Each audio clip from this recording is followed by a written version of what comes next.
And welcome back, folks, once again to another episode of Coach's Corner. I'm your host, Paul Vold. This Coach's Corner is proudly sponsored and powered by Central Hydraulics, proud distributor of Boss plows and equipment for over 26 years. Of course, now the Lumberjacks are still out on the road, but we get a chance to catch up with a member of our coaching staff. Assistant Coach Mikey Lawrence joins us this week. Coach, thanks for the time as always. Yep. Great to be back. It's been a few weeks since we've had you on, but of course the Lumberjacks did get 3 out of 4 points on the road trip down to Mason City. Let's dive right into the games that happened. Starting off the Friday night contest, a very fast start for both teams. Unfortunately, it was the Toros getting the best of Granite City there, 5-4 in overtime. Looking back at that contest, what did you guys really take away from that contest that just didn't seem to go the team's way? Yeah, Mason played a good game. We came out a little flat, came out every intermission flat, but other than that, we got a point, so you can't be all that mad at it. No, definitely not, especially with it being a very tightly contested matchup, too. And one thing that was definitely of note, special teams was a big factor in that contest. I mean, their power play got a few good looks. Of course, we got a few things going with special teams, shorthanded, and obviously with the power play, too. How does it really feel for the team, at least now at this point, where special teams becomes a much critical factor at this point in the season? Yeah, our power play's starting to heat up right now, so that's huge. We've never really had penalty kill issues. I mean, we don't hardly work on it in practice, as DJ has said multiple times. The guys, hockey IQ on our team's up there. So, yeah, we're doing a great job right now with the power play. It's good to see you coming around. And, of course, you carry that. Of course, you get a point out of the loss there on Friday into Saturday. A little bit of a different feel in that contest. Ultimately, a 6-2 victory to close out the weekend. What was really kind of a few differences that maybe you saw there from the game on Friday going into Saturday? Yeah, we initially had kind of a weak forecheck on Friday, and then we ended up, Saturday brought it back and switched up a couple things on the coach's side, and then boys ended up buying into the program that we're selling and come out on top. Yeah, of course, you get a little bit more depth, of course, with the scoring that we've seen. Forgot to mention the game on Friday. It was TJ Lepisto getting a hat trick, then Comstock gets a hat trick on Saturday, too. It's one thing that we've kind of seen with the spread of the wealth and goal scoring, but you see two guys that have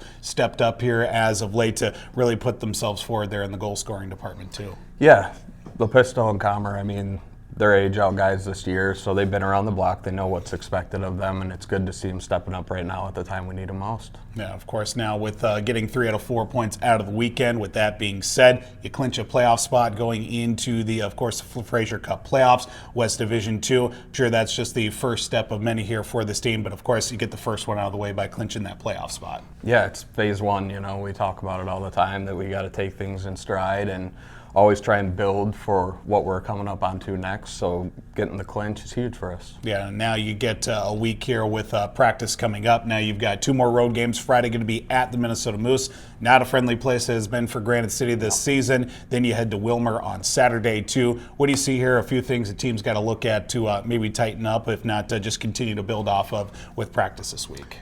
Yeah, I think we say it every week that we just need to tighten up our D zone. Our coverage has to be spot on playing against the Moose, because whenever they get opportunities, they seem to find a way to put it in the back of our net. They've got our number this year, and hoping for a different outcome this weekend. Again, you can check out more. Granite City will be back on the road here, as I'm speaking with assistant coach Mikey Lawrence this week on Coach's Corner. Again, Granite City on the road Friday at the Minnesota Moose. Saturday will be at the Wilmer Warhawks. Again, check out the full schedule on the website, na3hl.com. Of course, Coach's Corner this week brought to you by Central Hydraulics, Boss plows and equipment distributor for over 26 years. Step aside here for a break. More coming your way next.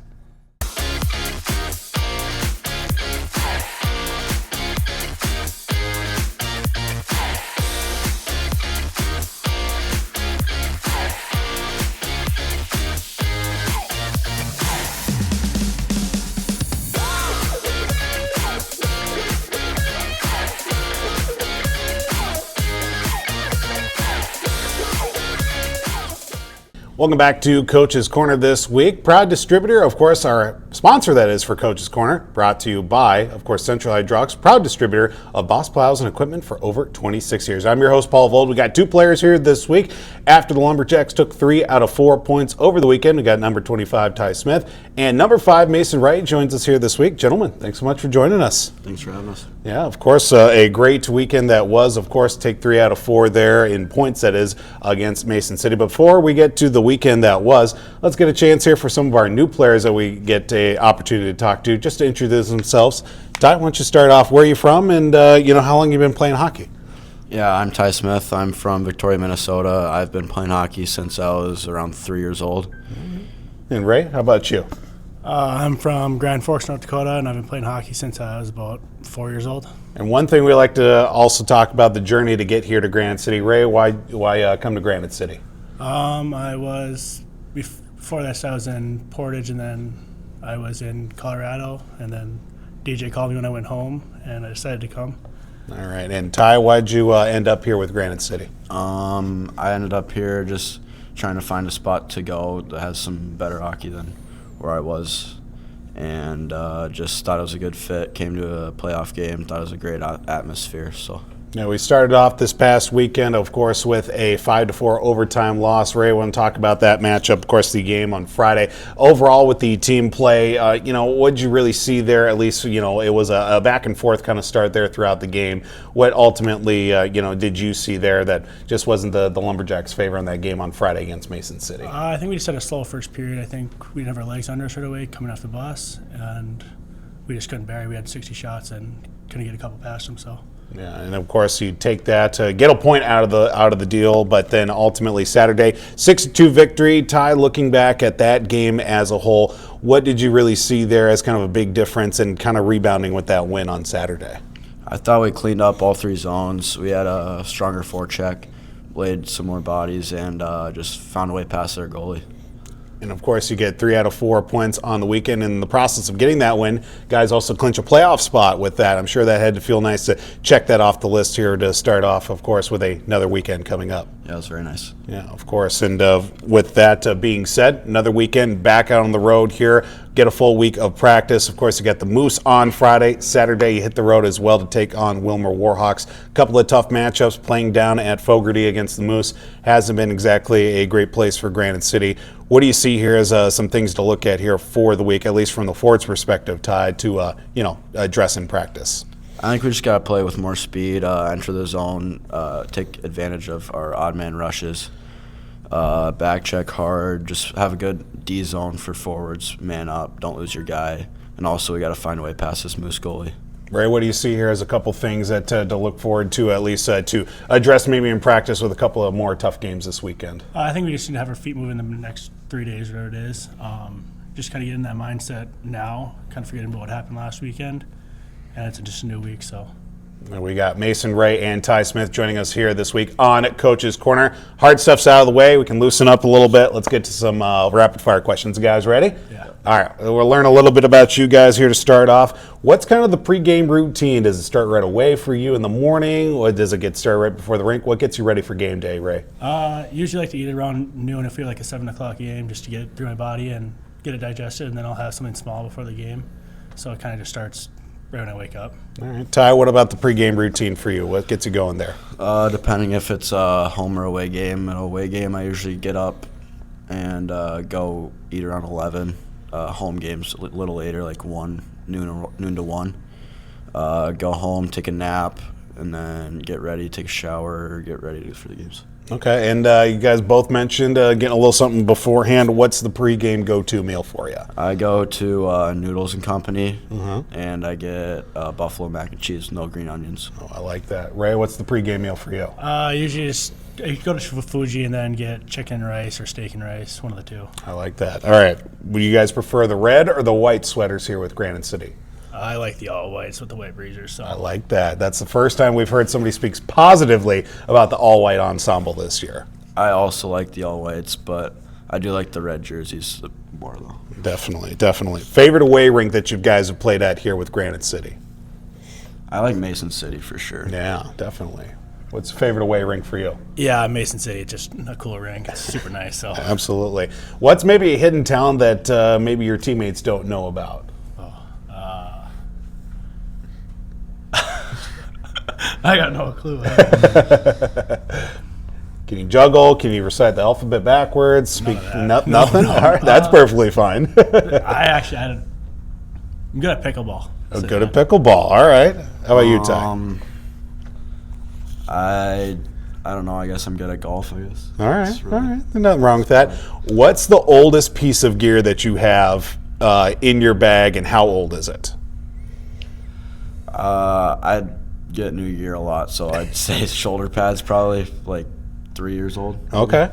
Ray, what's the oldest piece of gear that you got in your bag? My elbow pads. I think I got them my freshman year of high school or my 8th grade year. Oh, wow. Okay, definitely. Who's got the oddest routine that you guys have seen, just getting ready once you get in the locker room? Who's got the kind of the weirdest thing? We're going to exclude goalies on this one because they're in their own world. Probably Jerem. Okay. Yeah.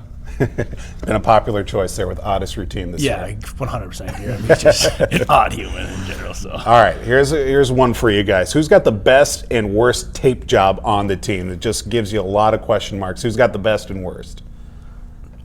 worst, I'm gonna say Smitty. He's got some black on the end. I don't understand that, but and then best, probably I'll say Forrest. Okay, all right. Who's got the best and worst tape job? I definitely had the worst when I did that weird tape job, but I switched it up now. The best, I would probably say, I like Portner's, actually. Okay, all right. Now, you guys have had a last couple of weeks out on the road here, and of course, through most of the season, too. Who is the one teammate on the bus that you would not want to sit by for any length of time, whether it's up to Eveleth, down to Mason City? Who's one guy you do not want to sit next to, and why? We need an explanation. I'd have to say Mason Ray. Okay. I don't know, he's just loud. Loud, okay. Ray, care to defend yourself, saying why you're not a terrible person to sit next to? I think I'm calm. All right, then who's one guy you don't want to sit next to on the bus? Probably the kid I sit next to right now, Thomas Gearum. He's just greasy. I love it. All right, last question here with our rapid fire. Not going to be throwing anybody under the bus here. We want to talk about personal goals here. We're in the back half of the season here. What do you guys want to get out of your time here throughout the rest of the year with Granite City? Just probably to win playoffs and then go to Fraser and then just see what comes out of it for me personally. Ty, how about you? Probably win a ring and just play for wins. I like it. Ty Smith, Mason Ray join us here this week on Coach's Corner. Again, Granite City going to be back out on the road Friday at the Minnesota Moose, and then Saturday they'll be taking on the Wilmer Warhawks down in Wilmer. Be sure to stay up to date with full game times and schedules by going to na3hl.com. You can also watch games as well on NATV. Be sure to follow your Lumberjacks on social media, also through our various platforms. This is Coach's Corner this week, brought to you by Central Hydraulics, proud distributor of Boss Plows and equipment for over 26 years. I'm your host, Paul Vold. We'll check in with you guys next week.